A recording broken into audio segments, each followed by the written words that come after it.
not exactly the most Have you ever support. slept on a waterbed or been on a waterbed? No, I've only tried to.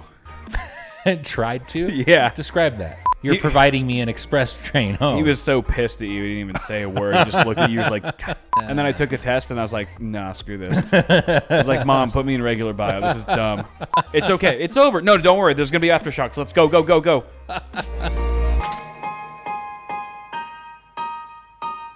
I mentioned masturbation as the word of the day, and you dropped some It knowledge just got me going. around it. I mean, it really got you going. You know, you couldn't stop once you started. It It just was flowing. it was everywhere. I couldn't yeah. keep up. But could you please repeat? So there's what you said? there's some It was very pretty solid interesting. scientific data that shows that dropping loads regularly is good for you. And I'm talking We're not talking about UPS. eliminating feces regularly by having a lot of fiber in your diet. And I'm talking about emptying your seminal vesicles. Your bodily juices. Or wait, no. Anything that can come out of you. Blood, is it good to like get rid of some blood once in a while? Actually, yes, it is. Yeah, just do a little bit of bleeding. I would prefer donating it or donating plasma. Yeah. Don't cut yourself. But it is Yes. good to everything that's in your body should get cycled through a little once in a while. Except maybe, I don't know, cerebrospinal fluid. Maybe actually that is no. That's actually, dude. Your eyes have a circulatory system. Right. Like- there's a shit ton of blood vessels in them. No. Like I was just thinking, like your body produces cerebrospinal fluid, and it's constantly draining out of your brain and your spine. Yeah. And if that gets blocked up, then you have hydrocephalic. I don't know what the other word for it is. The fancy word. Something hydro- phallic. I heard phallic. Hydrocephalia. Basically, you get if touched like by have you your ever uncle. seen a baby, like a newborn baby with like an abnormally swollen just brain dome? Oh yeah, I thought that was like all babies. Well, some of them it's extreme. Yeah. It's because They look like alien. yeah, that you Alien have baby. cerebrospinal fluid building up and causing problems, not just blocked. pressure on the brain, but the skull to permanently deform and expand. Right. Because baby heads are like wet clay at first, right? Yes. So then all that fluid can't get drained, and it like inflames their head. Well, it used to be swells like up. your brain gets crushed Yeah. because there's too much pressure in there and it just gets squeezed to death. Right. The treatment for that is a shunt, which is a really cool thing. That basically, if your body's natural system for draining cerebrospinal fluid is compromised, is not working correctly, they can install a shunt that basically, ideally, allows the normal drainage of cerebrospinal fluid as more is produced, without allowing any backflow, because that's how you get really bad infections in your brain. And Where that's does it not drain good. to? Just outside of the person? Like in a I bag? want to say your lymphatic system, but I don't know for sure. It could. I don't know. But Yeah. there's a very specific like your blood brain barrier defines the wall, essentially the defense system that's around your whole brain and brainstem, and I don't know, spinal cord probably too. Maybe, I don't know. I really should know. Yeah. Anyway, so your cerebrospinal fluid is one of many fluids that's constantly being regenerated and is draining. And sometimes it doesn't drain correctly, and there's a problem for that. There's a solution for that problem, which is a shunt. But I was reminded of when you have glaucoma. Bizarrely, when I had this reaction and I learned about it, the vitreous humor of your eye, which is the clear jelly inside your eyeball, has a certain amount of excess production. Like there's some turnover in there. Yeah. It's not like you're getting a full system flush every week. If that was the case, you wouldn't get like floaters and crap. Is that why I cry so much? No, unrelated. Damn. Do you have floaters In my toilet? in your eyes? I don't know what those are. Just Google them, you'll see. Floaters, like floating. Visual floaters. What do they look like? They look like little kind of specks that have a tendency to kind of like move around, like when you're looking around, and they're like especially noticeable against like the sky or a bright background. I'll get it. Like, is it that thing that you get sometimes when you sneeze? No, that's where it's like little tracy. Yeah, like little sparklies. Yes, that's actually from rapid changes in blood pressure. That's a weird one too. Okay, yeah, I get that all the time. And then like, yeah, you try to like when you try to look at it directly, it goes away. It's like sort of in your peripheral vision. Yeah. Those are weird. I used to think I was dying. So I mean, I am, but in a different way. You thought it was dying faster. Fast. So vitreous humor, apparently, if I'm recalling correctly, or one of the fluids inside of your eye, if it's not draining properly, guess where it drains through? Your butt. Thanks. Exactly. No, it's damn. It's actually your. If I recall correctly, it is your iris. Yeah. Like it just pours out straight out of your eye. Well, it's a very, very small amount of fluid over a long amount of time. But it literally goes outside of your body, like through your iris. No, I think it's. It doesn't exit your body. I think it's going. Oh man, I see your socks. They're so bad. Are they rough today? They're a little rough today. Both of them. But at least they're. You know what? They're matching. I can't stand people who wear mismatched socks. Ironically.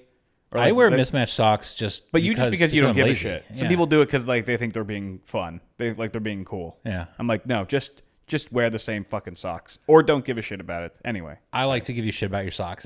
It's just like they're matched though. It's like sometimes say what you want. You get in a mood and you're like, I want a snack, and you're like, a little spoonful of peanut butter would be the perfect snack, and it is, and it's satisfying. Yeah. That's what holes in your socks are for me. It's like a little spoonful of peanut butter. It's just very satisfying. PB for your toes. It's consistent. It satisfies every time. I mean, I like it. It's a little extra airflow. I get sneaky feet, dude. They get sweaty. They sweat up. They get all grunge. So a little extra airflow goes a long way. Just keep them ventilated. I think you are making. I'm onto some. This is some very real new nonsensical excuses. This is new foot technology, and you're all jealous. I'm not gonna dignify that with a response. I'm gonna go back to the iris. Yes, please.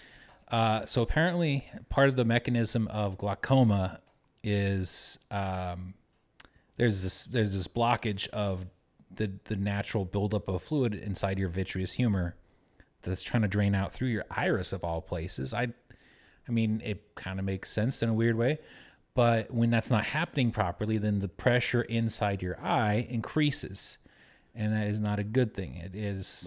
That's how you get damaging. The Glock. That's how you get the G coma. And I don't understand the mechanism of action fully on how and why that drainage system is affected, positively or negatively.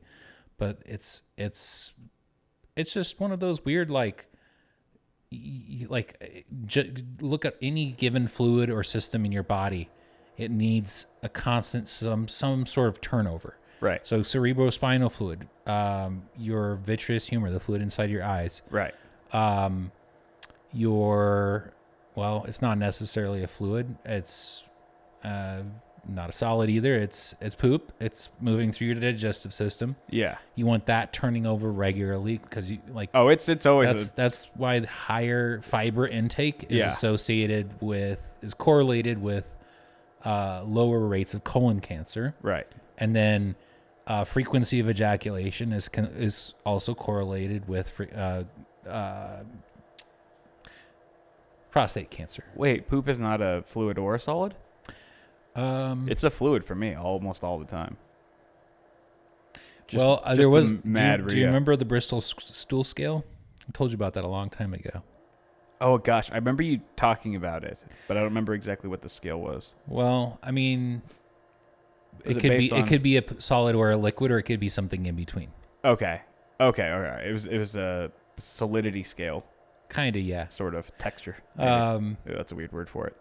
But yeah, and then prostate also. Yes. So basically, and I think I'm. This is conjecture. I don't have any specific memory of science to back it up, but I believe your bladder. Yeah. If you are very well hydrated, versus if you're leaving if you're relatively dehydrated, you don't urinate very often, you have urine lingering in your bladder for a long time, that is, I would expect, probably correlated with higher rates of bladder cancer. Yeah.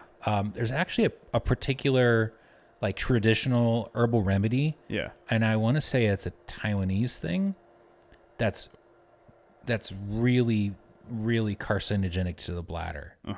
And if you look at like bladder cancer rates across Asia, there's like one country, and I think it's Taiwan, that just stands way out statistically, and it's because of this particular traditional herbal remedy.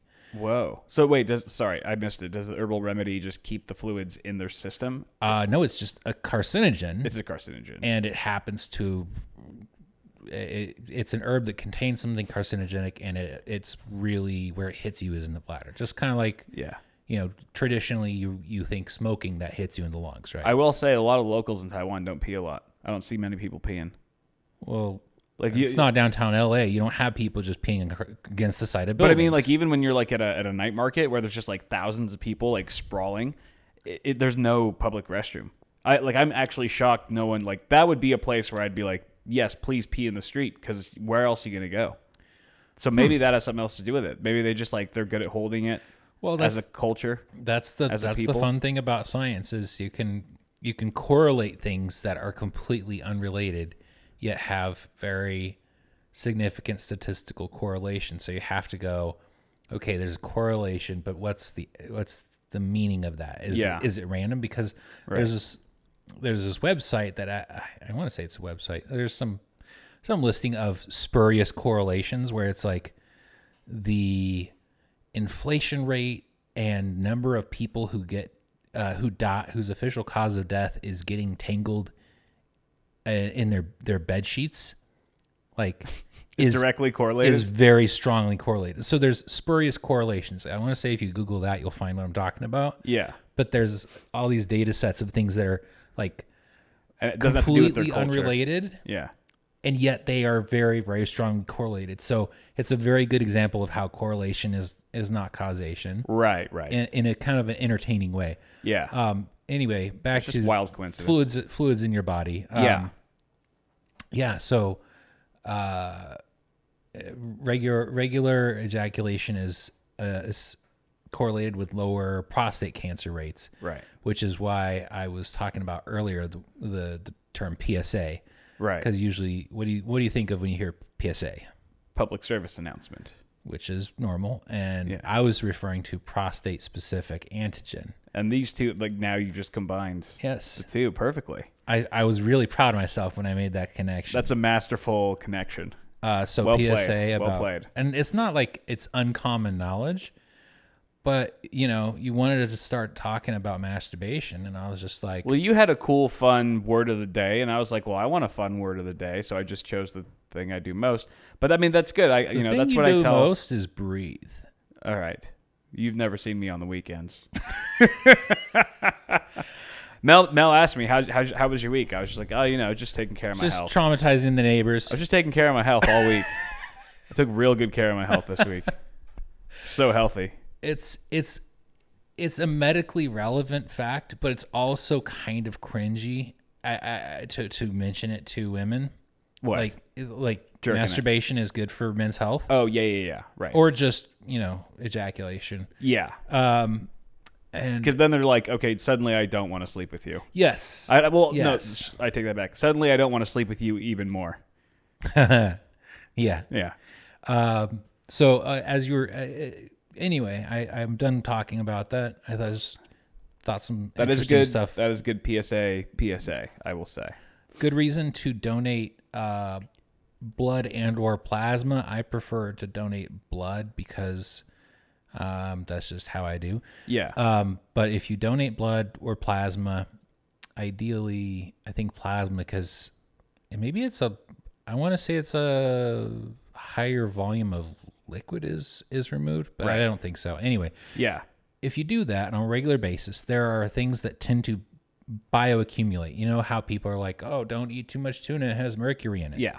That mercury, methyl mercury, is an example of something that bioaccumulates, which means that it tends to build up in your body, and your body doesn't really have a good way to eliminate it rapidly. Right.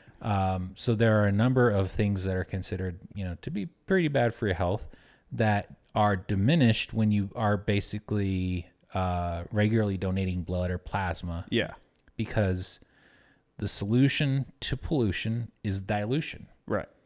And every time you give blood or donate plasma, your total amount of blood is reduced, and then your body has to produce more, and then it ends up effectively that's diluting all of your blood. Yeah. And in particular, some of the bad things that tend to accumulate in your body over time that traditionally there's like, let's say you have heavy metal poisoning. There are multiple varieties of heavy metal poisoning. Okay. That is one of them that I would just call heavy metal intoxication. Just Metallica. I got Metallica in my veins. If you have heavy metal poisoning, you might get chelation therapy, which is where you get stuff that likes to attach to heavy metals and also is something that your body is relatively good at grabbing and getting rid of through your urine or feces. Yeah. Because normally, like lead, for example, or strontium, like radioactive strontium, that's off topic. Well, yeah. Your body isn't really especially good at eliminating lead. But if you take something like disodium EDTA and you take a lot of that, then that is something that likes to hang out and party with lead. They get together and they get entangled. And then your body's like, hey, I'm actually pretty good at getting rid of disodium EDTA. Yeah. And then it takes the lead out with it. Right. Instead of the lead ending up in your bones or your brain or, Wait, there's a question. So, you were talking about mercury. If you have a bunch of mercury in your blood and your body temperature as you get hot, does the mercury like go to the top of your head? Does it like rise like a thermometer? Or I know that might sound like a dumb question, but it kind of makes sense. To my knowledge, no, it does not. All right. It was worth a shot. It's that's elemental mercury you're talking about in the thermometer. See, I knew that by asking that stupid question, we would still learn something from you. Yeah. So you're welcome, everyone out there. I actually am kind of bummed that I never got to play with elemental mercury as a kid. I'm surprised you never did. I would imagine that's like an easy household thing. I would see you snapping open at 7 years old and just be like, "Oh, look at this! I wonder how this tastes." I have to imagine that my parents purposely got rid of all thermometers that contain mercury because they knew. They knew. Yeah. They're like, we need to keep this guy alive. This kid will die. Yeah. He'll just try too many dangerous things. He's going to explode the house. I bet your home insurance went up the second you were born. Like, probably. This guy's going to be a nutcase. If they had actually had an adjuster, like, observe me, aware of what I was doing on a day-to-day basis, things would have been radically different. He's been peeing in the oil cans? What? The fuck? I mean... Your premium just skyrocketed. Technically, that was an oil waste can, and I was adding waste. An oil waste can. I was adding waste to it. Right. All right. But there was perfectly good. There was perfectly good, just ivy and bushes for me. Yeah, but you did say that the solution to pollution is dilution. Yeah, but oil and urine don't mix; they separate. But what if they're what if it's like in the ocean? Like if there's an oil spill, shouldn't you just immediately go pee at the beach, like in the water? I mean, if that's your gut feeling, then go with it. It's not going to do anything for anybody except you getting to pee, but... Really? It's not going to, let's say everyone in the world peed in the ocean at the same time during an oil spill. Like, it wouldn't dilute the oil a little bit? Let's talk about pee. Okay. When you drink a glass of water... I'm following so far. Think about where that water has been. Where did that water come from? My wiener. In a high probability, maybe a little bit, yeah. Came from my insides, which is probably not a great source. So, water is a molecule. It's H2O, right? Yeah. It can be ice, which is solid. It can be liquid. It can be gas, which is steam. Yeah. Or water vapor. Right. And it's one of the reasons why this planet has life on it. It's one of the really big reasons. It's like water is kind of the mediator because life is just chemical reactions, and water is just the perfect medium for these chemical reactions we call life to happen in. Yeah. Let's say you drink a glass of water.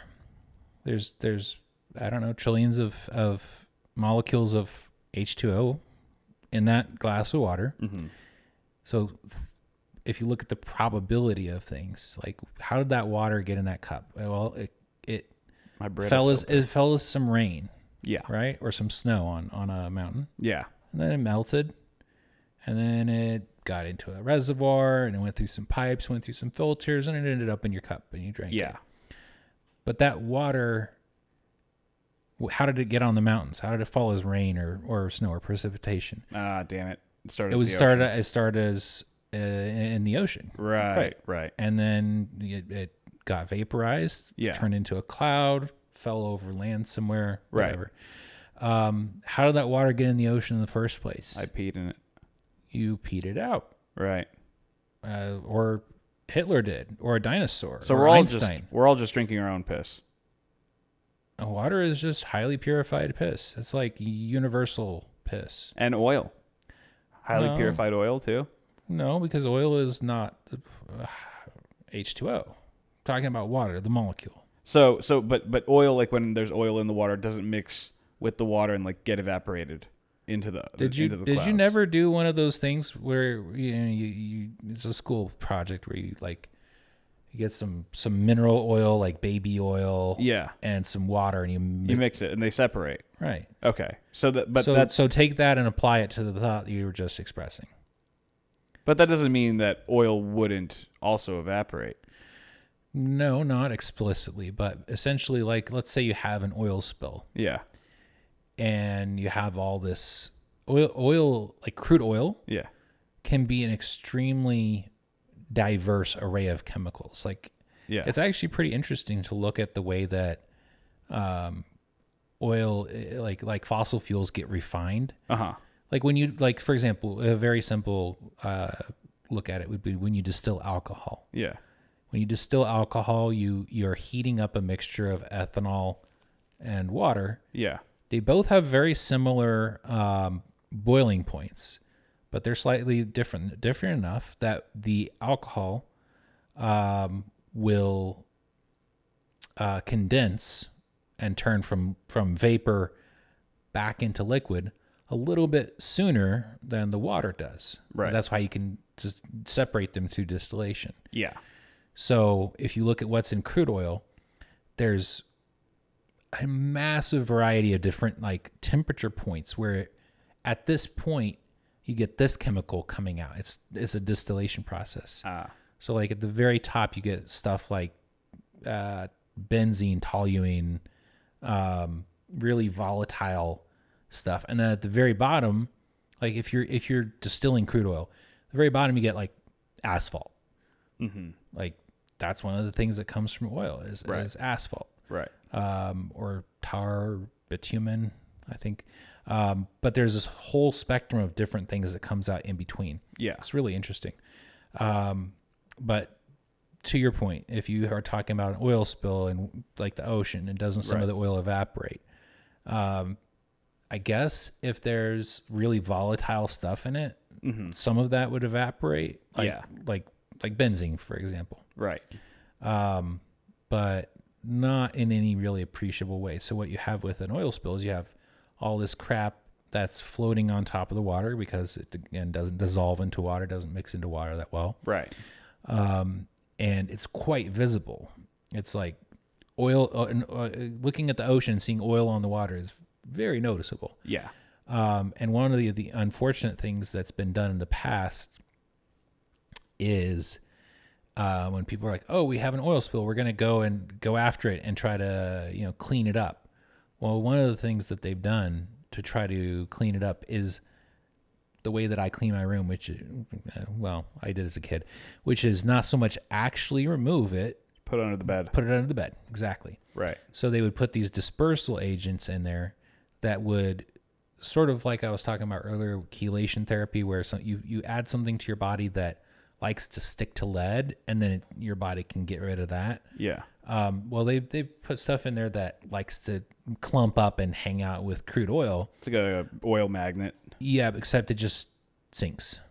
So they just put it to the bottom. They just shove it to the bottom of the ocean. Yeah, and it's still there. There's still oil in the ocean.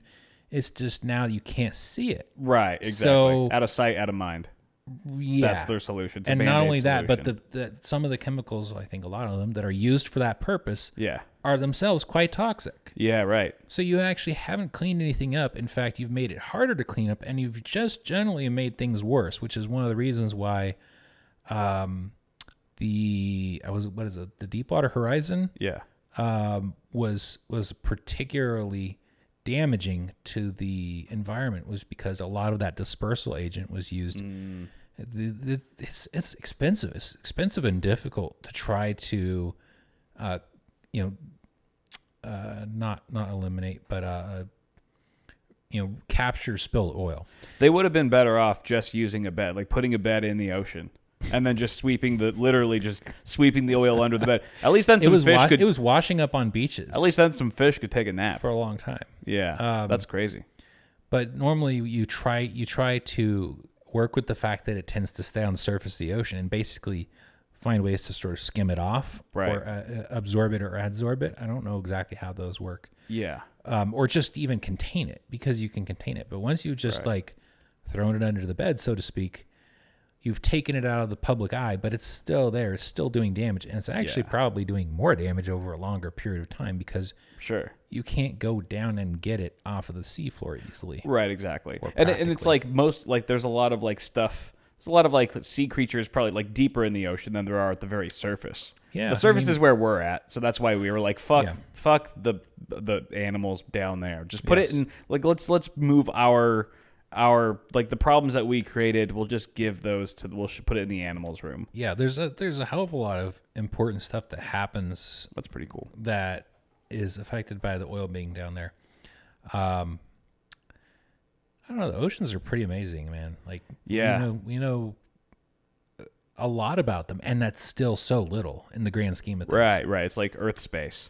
Yeah, it is like Earth space. I don't like the ocean, man. I mean, I think it's fascinating, and I don't like being in the ocean, I'd say. Do you have the the Thalassophobia? I have the Thalassophobia. I also have. I don't know if I'm pronouncing that right. I think it's Thalassophobia. Okay. They'll correct us if we're wrong, but also submechanophobia. I'm not a fan of that one.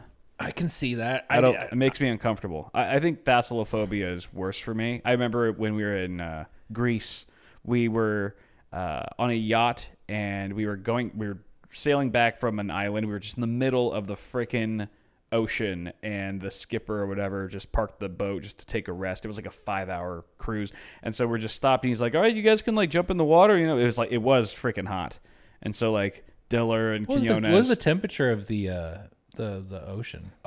It was like nice. It was cool? like it was like just cool enough to feel cool. And then you get out of it, and it feels cool because the water's evaporating off your skin. Yeah, for sure. It was perfect. Okay. It was probably like 70 degrees, maybe like 65. It was perfect.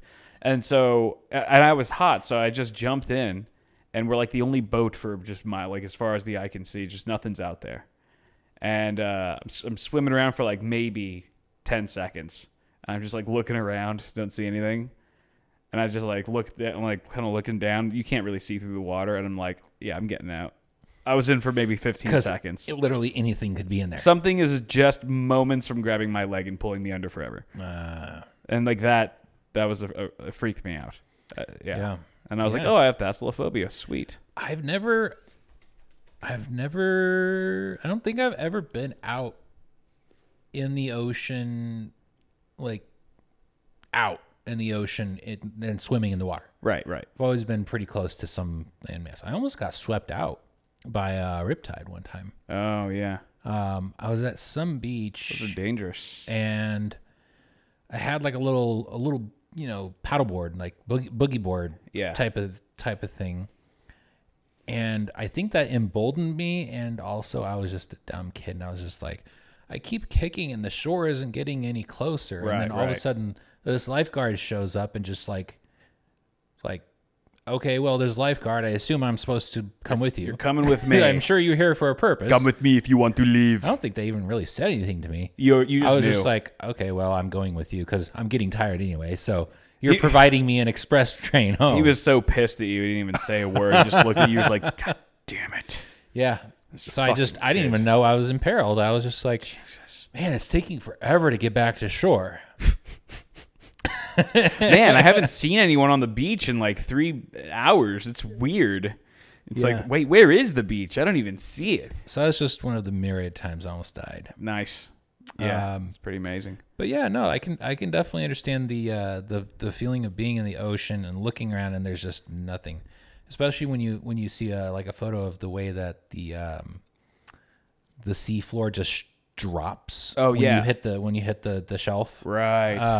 Yeah. I forget what it's called. It's like a triple black diamond on the slopes. You know what I mean? Like you get off the ski lift and it's like flat so you can put your shit on. Mm-hmm. And then like right when the thing starts, the slope starts, it's just like bang, it's like a half pipe. Yeah. It's just a straight half pipe down. And you just can't see. It just keeps going as far as you can see and you're just like, that's a little spooky. See that documentary with the competitive divers? They try to break the world record for the deepest sea dive. Oh, and they do it, and they're free diving? Free diving. Yeah. That is the craziest shit ever. Like they're so competitive and they go so deep that it is completely normal for them to black out and then like pass out and then black out for like a minute once they get to the top. Usually they'll like go unconscious like as they're a few feet from the top. Like they've dialed it in to just black out right at the last minute, and then they gotta like resuscitate them and shit. And then they come to, and then like once everyone's they're not gonna die, everyone cheers like, oh, you did it, you didn't die, you broke a world record. I feel like you should have to remain conscious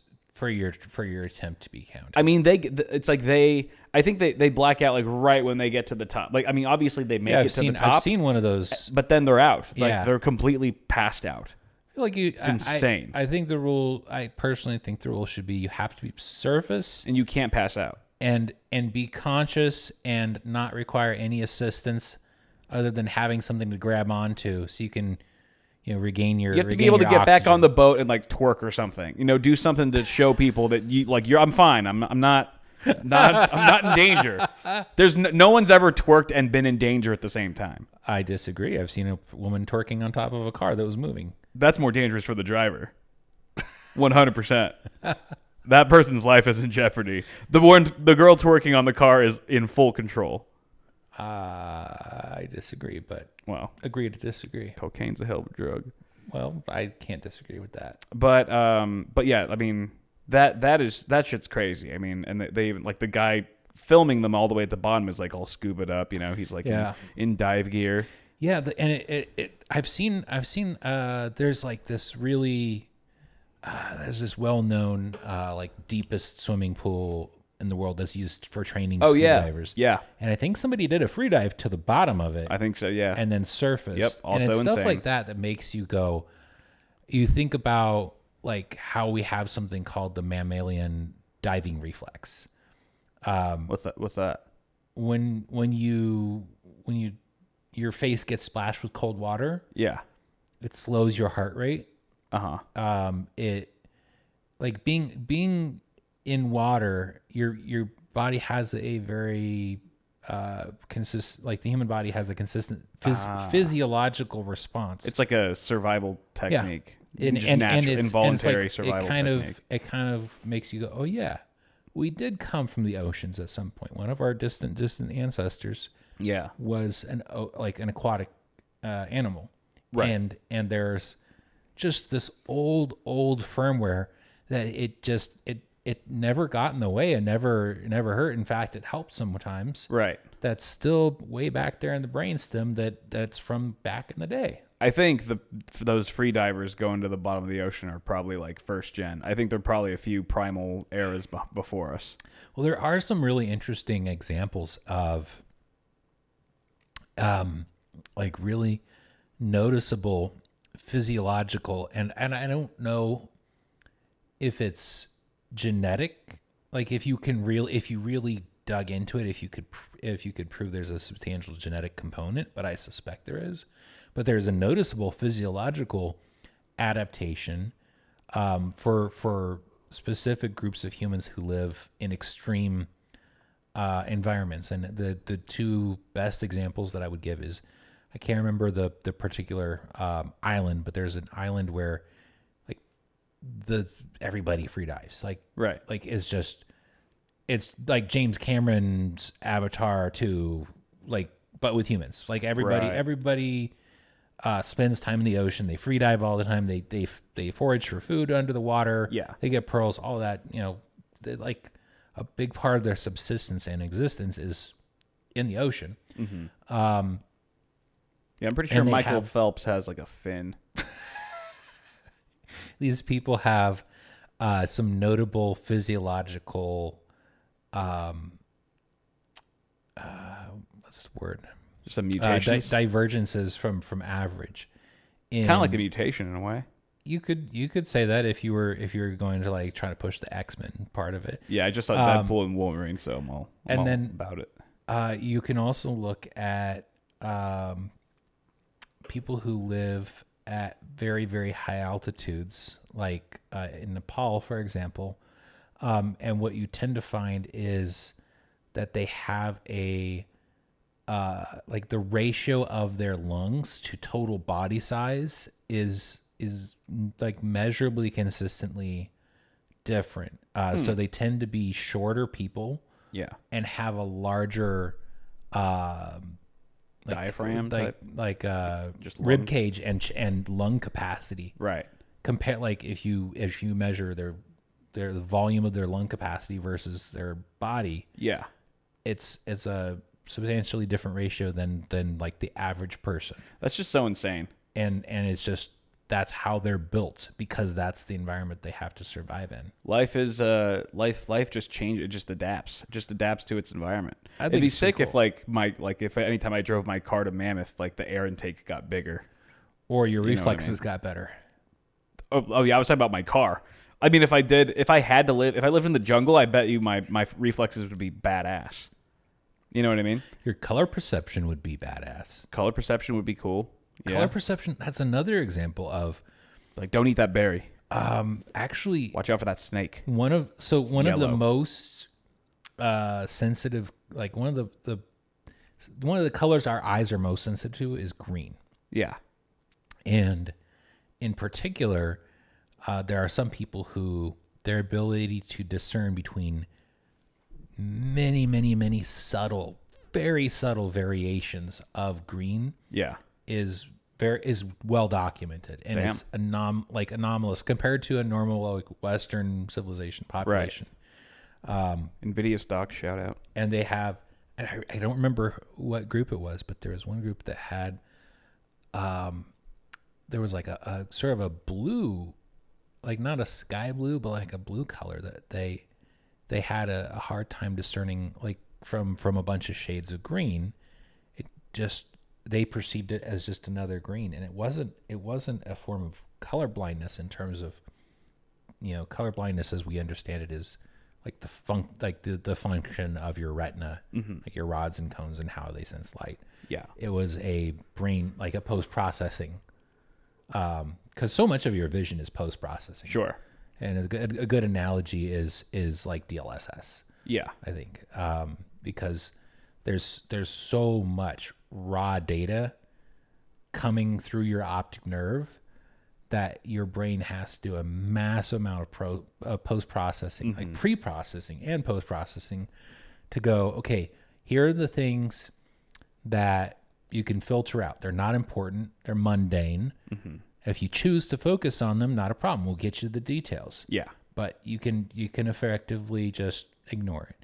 And then there's stuff that's flagged as like, hey, this thing is moving, or hey, this thing looks like it might be snake shaped. Right. And those things get flagged for high priority. They naturally, your attention will be drawn to them. Right. I think that's wild oversimplification of it, but I think that's really fascinating. I guess I'm just really into biology. Do you think when like people, like, because people are so like, you can spot a snake from a mile away, do you think that's From penises? Does that come from dicks? No, it comes from snakes. It does. You think the snakes came first? I think The penises were always around.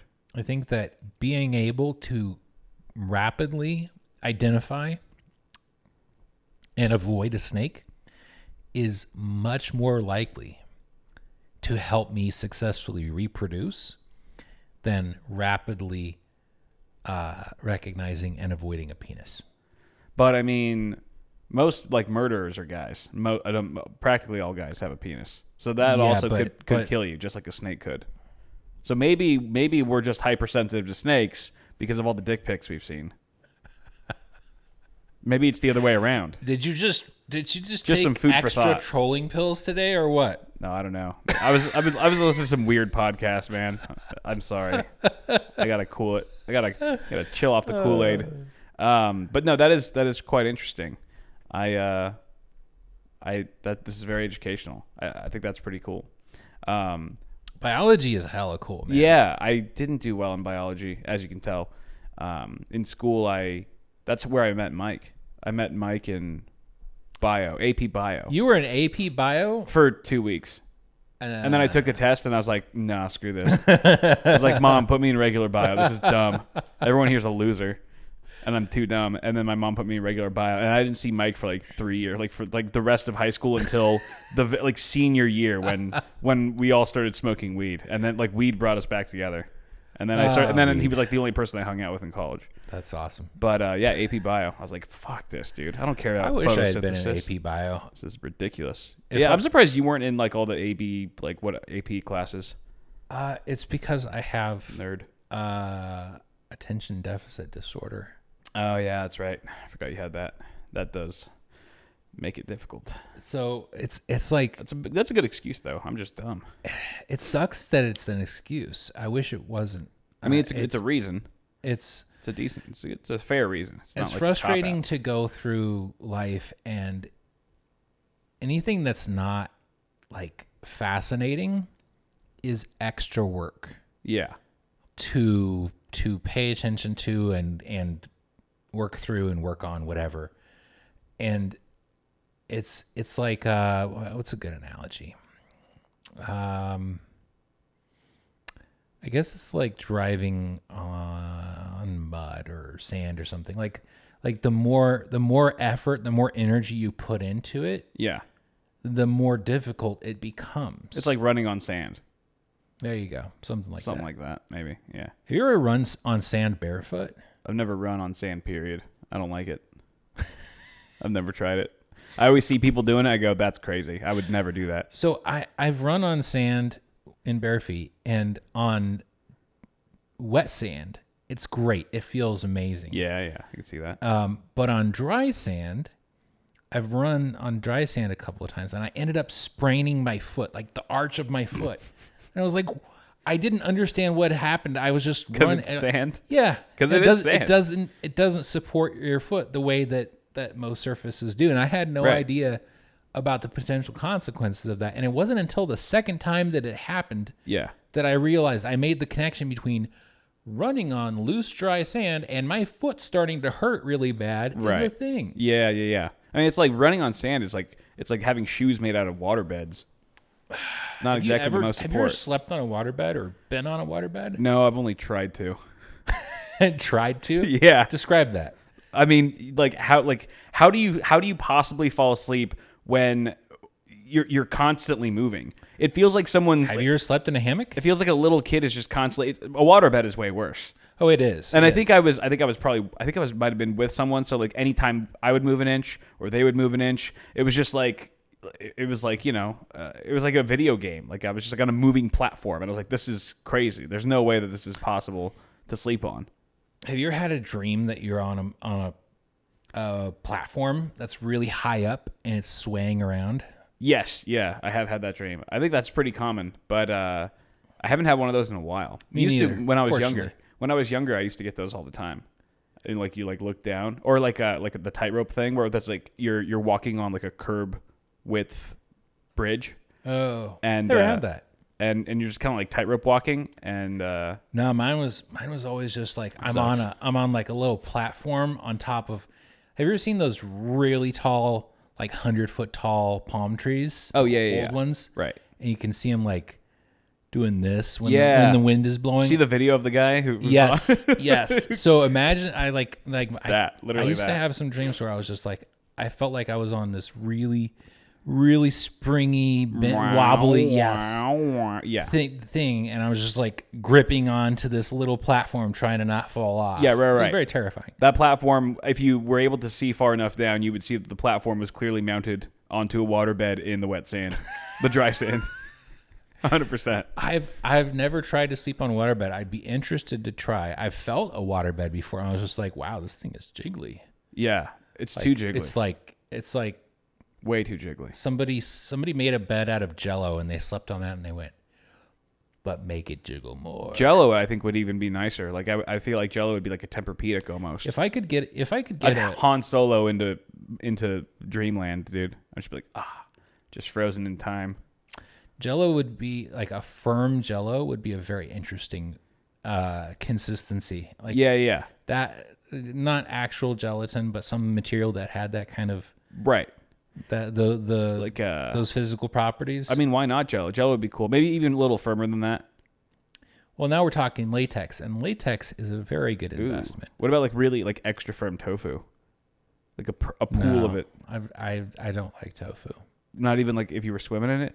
No, yeah, I don't like tofu. I've tried it multiple ways, and I just don't like it. I like edamame. I'll eat edamame, but tofu, no go.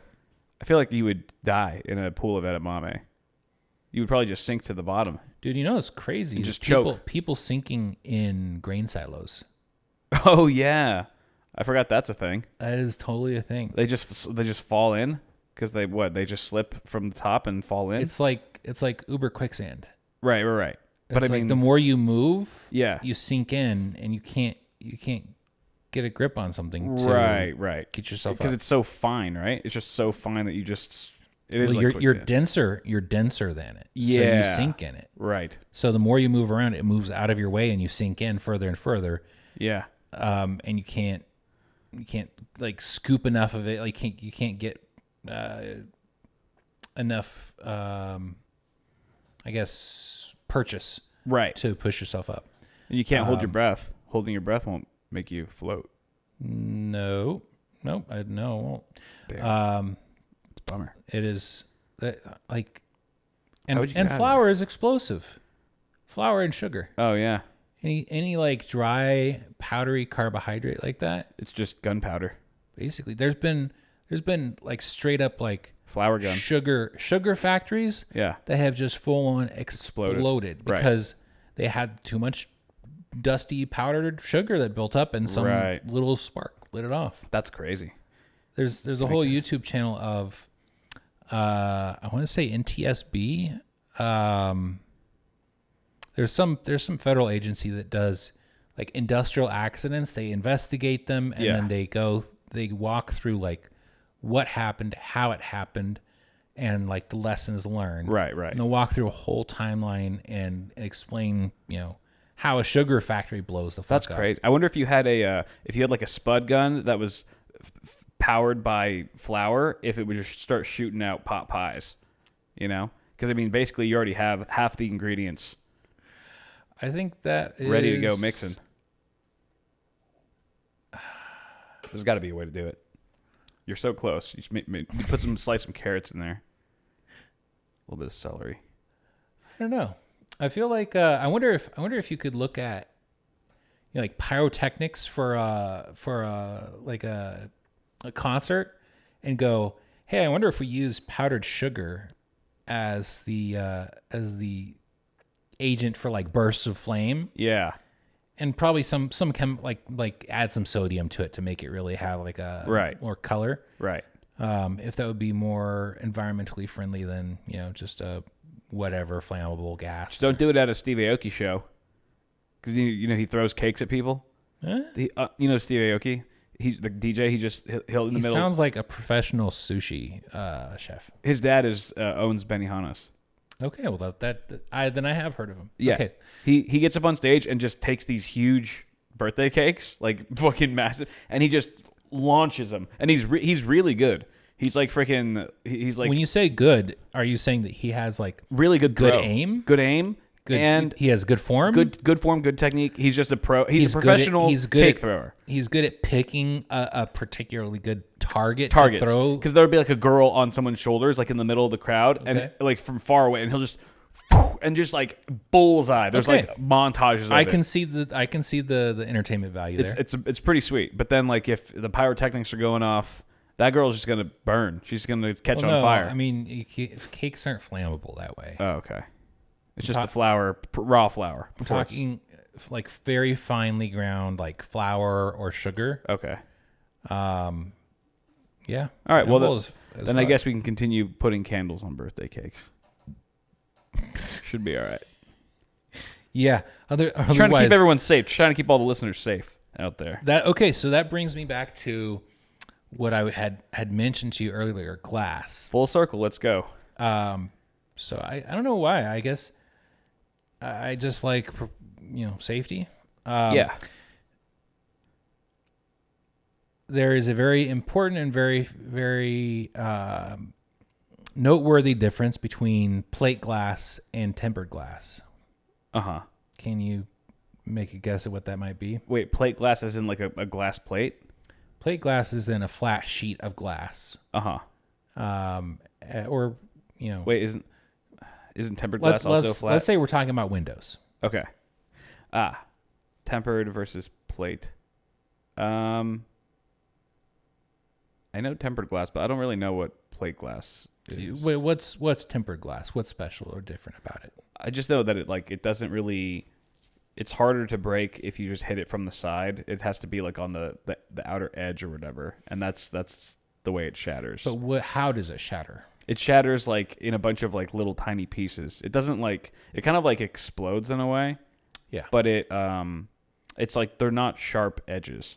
So instead of long, extremely sharp, instead of looking like a fucking spider web shard that's gonna like fucking kill you, it's just like a little bunch of like little rubble pieces. Yeah. So the difference being that tempered glass has this very intentional structure of internal stress, where it's a whole long thing, and if you find it very interesting, then look up Prince Rupert's drops. Anyway, tempered glass is often called safety glass, I think, because it tends to just break into kind of like almost little cubes. Right. That's what they use for like car windows and stuff too, windshields. Yeah. And so all that. your driver's side windows, or your side windows rather, are, and your back and your rear window, I believe, are all tempered glass. Yeah. Your front window is laminated glass. And there's a difference. So tempered glass simply means that it is heat treated in a way so that when it's broken, it's stronger overall. When it does fail, when it does break, it breaks in a way where you have a lot of small little chunks, more than jagged, sharp daggers. Pointy edges, yeah. Your windshield is laminated glass, which is so that when it breaks, it doesn't come apart. It stays together as much as possible. It stays in one piece. Right. So you actually have two layers of glass that are, I think it's two layers of glass that are bonded together, or you have one layer of glass that that's two layers of glass bonded together. Okay. So that when they're broken, it's a composite. So you have the hardness of glass, but then you have the ductility and adhesion of plastic / adhesive. Uh-huh. So it's initially, as a normal functioning windshield, it's very, very hard. Yeah. But if it does fail, if it breaks, then the plastic and the adhesive in there keeps it from going everywhere. It stays together in one piece. Right. But where I was going with the whole glass thing was, if you're a homeowner or a person who lives in a dwelling that has things like windows or glass, shower door, whatever, take 10 minutes, look around where you live, look at the glass, and try to figure out if it's tempered or if it's plate glass, and make a mental note of it. And especially if it's around your shower and it's not tempered glass, be aware that that is a real safety hazard and try to maybe replace it with tempered glass. Because it could shatter if it's too hot. Yeah. So no, the difference is, have you seen, like a video of somebody who like punches through a window or falls through a window and it's not tempered glass, so it's like super jagged, sharp. Oh yeah. Like razor sharp pieces of glass everywhere. Right. That is the opposite of tempered glass or safety glass. That is kill you, slice you to the artery glass. I see. So if that window above you while you're showering breaks, while you're showering, let's say you're in the shower, drop on you, and you fall, cut your freaking head off. Yeah. You fall and your ring hits the shower, the side of the shower, which is made of glass, and it's not tempered glass. I see. Yeah. Then that broken glass can fall down on you and slice you up in some very horrifying and potentially extremely deadly ways. It sounds like an episode of 1,000 Ways to Die. It's one of many ways to Amy die. slipped an unfortunate angle. Yeah, so Paled her face on the glass. Or you can. I mean, there's people who have like punched a window because they're wasted and they're just doing stupid shit, just showing off whatever. Open their wrist. Yeah, and because it's normal plate glass, yeah, they can just bleed out surprisingly fast. There was one time when my grandma, like, there's like a sliding glass door in my parents' place, and it was closed, but my mom had just cleaned it, so it was like see-through. You couldn't tell. My grandma just walked by. We were all just like in a different room hanging out, and then we just hear the glass shatter, and we were like, "What the hell?" And we like run over, and my grandma's just she's standing, and she's got like, I think she's got like blood on her knee or something, maybe on her arm as well. But then you just see like the side sliding glass door completely shattered, and it was definitely plate glass because it looked scary and violent, just the way that it had broken, because it was huge. You can tell at a glance. Once it's broken, you know for sure what's going on. I mean, you don't want to get anywhere near that thing, because it was just like jagged edges everywhere, and they were like fat, like, like 3 feet icicles, just scary. So sort Fortunately, of like, she was all right. That's, what's the worst is when you're barefoot and you drop a glass in the kitchen. You're like, what do I do now? I've literally just gone like, okay, I have to figure out a plan. I've gotten just like hopped up onto the countertop, and then rotated around onto my ass so I can get off on the other side of the counter, and then go find some sandals or shoes. And that's actually never happened to me. Usually glasses break. With me, it's either they break in the sink because I'm like washing them the wrong way, or the cat will knock it over in the kitchen, and I'll hear it from another room, so I can attack it from the outside. I don't think I've ever actually been in that situation you're describing. You never been barefoot around broken glass? Not like that, where I had nowhere to. Not right in front of me. So yeah, I think I have a fear of being barefoot around broken glass, sort of the same way you have a fear of being out in the deep, empty ocean. Really? Does it make you uncomfortable? Deeply. Really? Deeply. I really am unhappy with the idea of stepping on glass. This is interesting. Because, like, I mean, getting stuck in my foot. When there's broken glass around me, like, I'm cautious and I'm like, oh, I don't want to get cut. But it doesn't, like, pique my anxiety at all. I'm just like, okay, I'll just be careful. Usually I'm just like, fuck it, now I have to clean this up. I'm more mad. I'm more mad than anything. Like, I don't care if I get cut. This sucks. Clean now. Yes.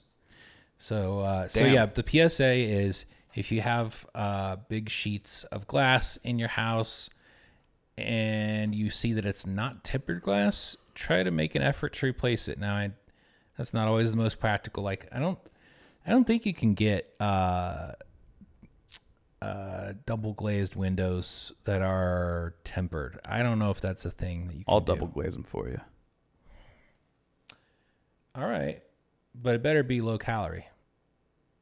It'll be good for your prostate. That's not how that works. The non-transferable benefit.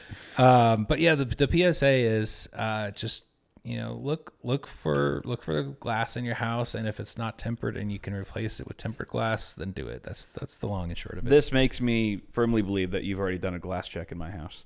I actually have not. Really? I think I checked your big living room windows / doors. Oh yeah, those are. I think those are good. I think those are good. Those are fairly new. But yeah, I can't speak for the other ones. All the other windows in here. This house is like what, 1960s?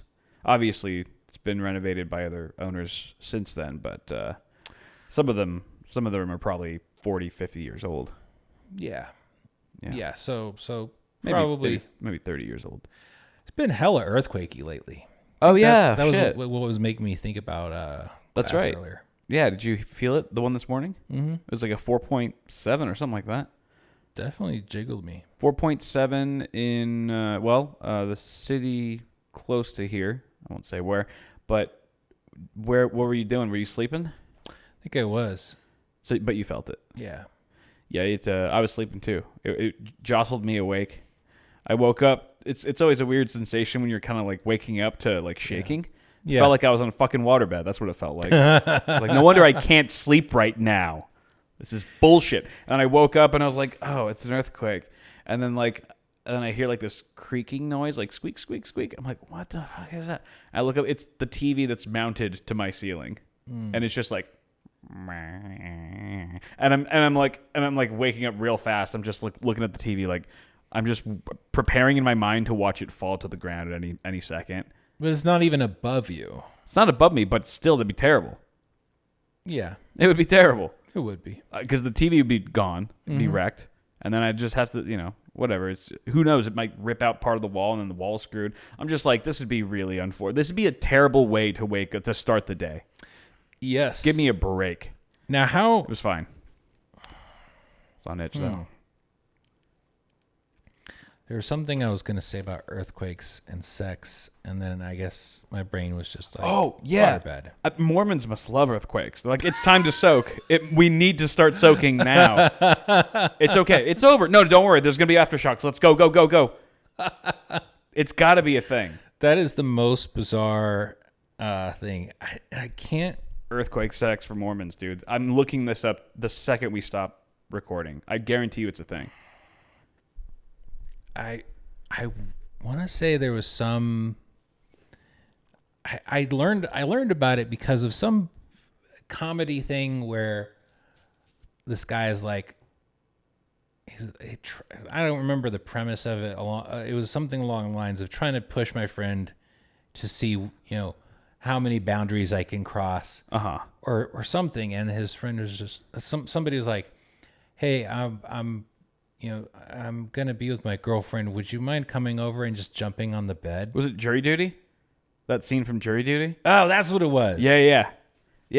When he gets James Marsden, he's the guy is with James Marsden rehearsing some lines for his fake movie, and then the kid comes in. He's like, "I'm trying to have. She wants to bang, but like my religious thing, it doesn't let me unless you could come in and jump on the bed for us. So it's technically not penetration."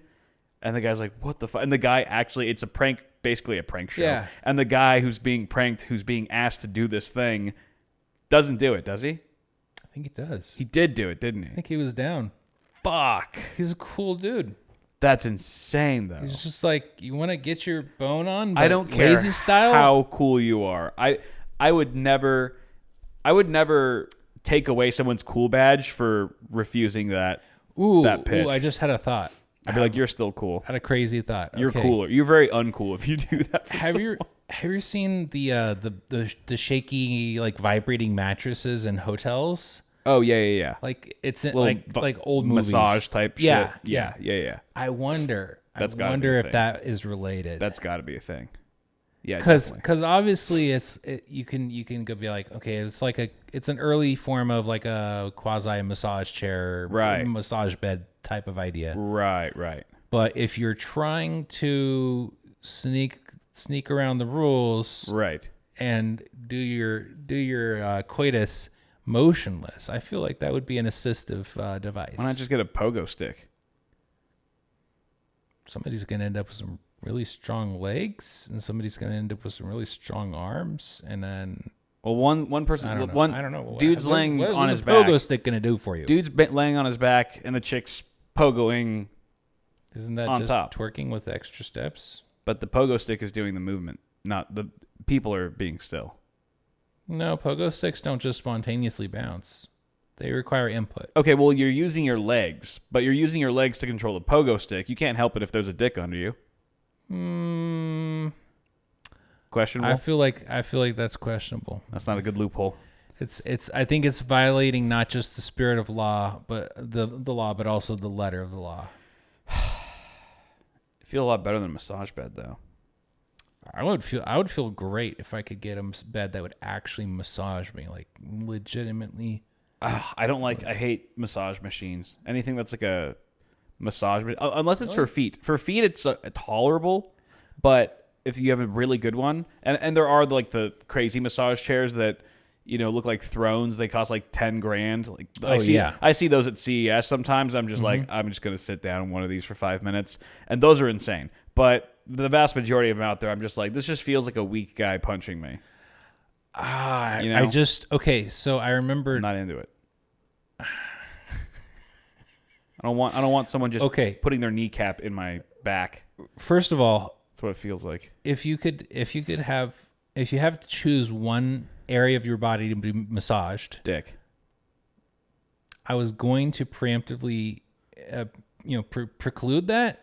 Balls. I made that mistake. That's on me. Taint. For non-sexual pleasure, what part of your body is like the crucial massage zone? My hand. Really? So I could jerk off right. Actually, I've had a good hand massage, and it was like, wow, this is startlingly enjoyable. I've had many good hand massages. They're awesome. Good hand job?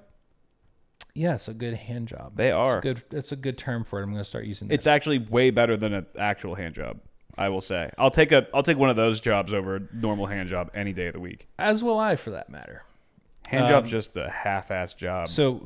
But seriously, if you're like, I can only get a massage any part of my body? Yeah. Ooh. But it has to be like a specific like zone of your anatomy. A specific zone of my area. So dude, you could be like lower back. I would say like head massages are freaking amazing. Scalp.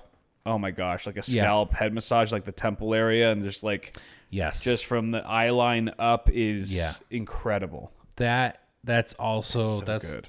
That's my number one. So it's a number one by a very short lead. Number two is feet. Oh yeah, good foot massage. That was my first instinct was feet. Yeah, will actually put me to sleep. Yes, like a good scalp or a good foot massage. Yes, I'm out like a light, dude. And that's if I'm like getting a professional massage, I'll like upper and middle back, and then the last like 15 minutes should be feet. I always feel conflicted because I'll pay for an hour and maybe experience or remember 5 minutes of it. That's why you put it as your happy ending. Like your happy ending is like feet and or a scalp. There you go. Yeah, can we save the best for last? So like sometimes you get a massage and it's painful because they're doing like therapeutic deep tissue, and you're like, I want it to feel good. I want to enjoy it, but it hurts. Or they massage the bone. Yeah, they get like dig into the bone. Yeah. Oh god, no. But it is genuinely helpful. Like after the fact, like it really does help. But in the moment, it's like, oh, that's intense. I told you my massage story in Taiwan, right? No, but I want to hear it because I'm getting to a massage story of my own. Okay, yeah. We'll wrap up with massage stories. So I was in Taiwan, walking through a night market, being guided by some Taiwanese people who worked at Newegg at the time and a neighboring company, whatever. They take us to a massage parlor, not that kind, a massage place. And we start getting massage, like, oh, traditional Taiwanese massage. It's so relaxing. It's going to feel so good. They, like, treated us like Paul was there and, like, we were with the group. I think Rachel might have been there. And they just start going to town. And I have they all have, like, women masseuses. I get a guy, and he just starts, like, digging in as hard as he can into every bone in my body. Like, straight up on the bone. I don't think he touched a single muscle.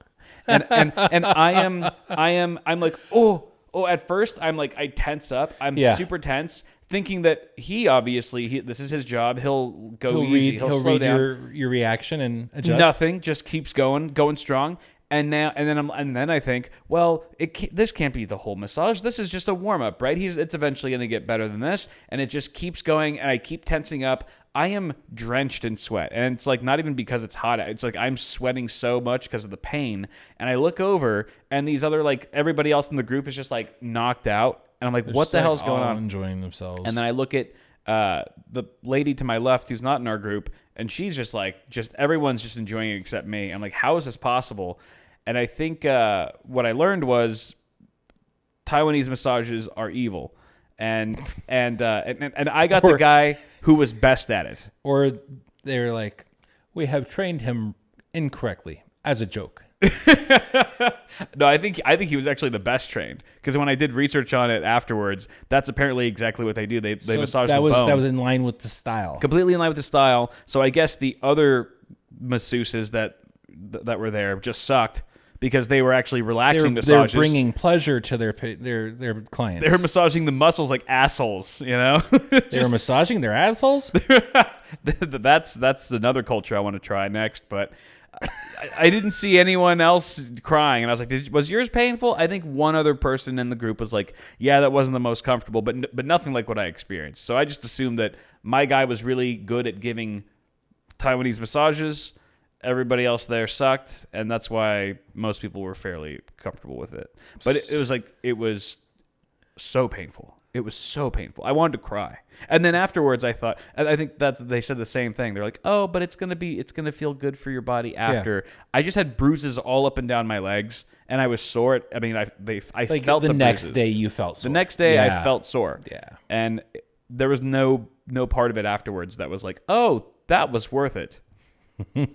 No part at all. Okay, so I have the same kind of like net benefit story. Yeah. Slightly different though. So back in the day, I was fairly poor at the time, and I was looking through it wasn't even an actual like paid for newspaper. It was one of those like free Metro Pages papers. Yeah. And I found some ad for like... It's already a red flag. A $15 like 30-minute massage. Yeah. I was like, oh, hell yeah. And it's like, buried deep in the classifieds. And I'm like, whatever. I want to treat myself. I'm not, the greatest off for money right now, but I want to treat myself, get a massage. And so I was like, hey, that's a good deal. And I got to this place, and it's like right above an exotic bird shop, which was memorable. Yeah. Because I went in there first because I was just like, bunch of like macaws and parrots and all kinds of like cool birds. Squawkers. Like, I'm going to check out some cool birds for a minute. And then this place, which is like directly above that, I go in there, and there's like an older Asian lady. The birds are like, don't go, don't do it. And I brought like the little ad that I had clipped out of the paper, and I was like, oh, can I get this deal? And she's like, okay, yeah. And there was like, she just took me to a room, and it was like there was no ceremony. It was just like you walked in, you want a massage, okay, let's go do it. Right. And it's $15 massage, so yeah. I was actually like, I don't want any kind of special happy ending stuff. I want an actual good massage that will feel nice and relax me. Were they trying to sell you on one? I think so, because I proceeded to get you're a big white lotion man. Wiped all over me for the next 30 minutes, especially. Are you fully nude? No, but there was some extra attention paid to my inner thighs that I found suspicious. Yeah, right. I was like, can you, like upper, middle back, can you use a little more pressure? And they're like, oh, that costs extra. I was like, whatever. I'm already here I hate getting lotion. I hate getting lotion on me. Like, unless my legs are so dry that they're itchy. Right. I will not use lotion. Yeah, it makes me feel like a fish. Yeah, I hate it. Feel slippery. I feel like it makes me feel like I need to take a shower again. Yeah. So anyway, I went and I paid $15 to get lotion put all over me for 30 minutes, and I was very dissatisfied Yeah. the quality of that massage, and that's my massage. Because that was it. It was just a rub down. Yes, It was a rub down. It was a shakedown. It was a shakedown, literal shakedown. Shakedown for a rub and tug. Right. All you got was a bunch of lotion, dude. Yeah. Lotion does suck. It's like, oh, you're feeling nice and dry. Would you like to feel super sweaty right now? I would say Here, have a bunch of lotion. feeling nice and clean, Nice and clean? which often means also kind of equates to dry but clean. Yeah. And then you put lotion on me, and I'm like, I feel disgusting. You know, the weather's pretty perfect today. Yeah. You want it to feel really humid? yes, Like you're kind of like just sweating through a shirt? yes. I've got the perfect thing. It's called lotion. Let's rub it on each other. I'll give you a hand job after. yes. And that's our time. That is our time, ladies and gentlemen. Thank you very much for watching this episode. We will be back next week. See you later, alligators.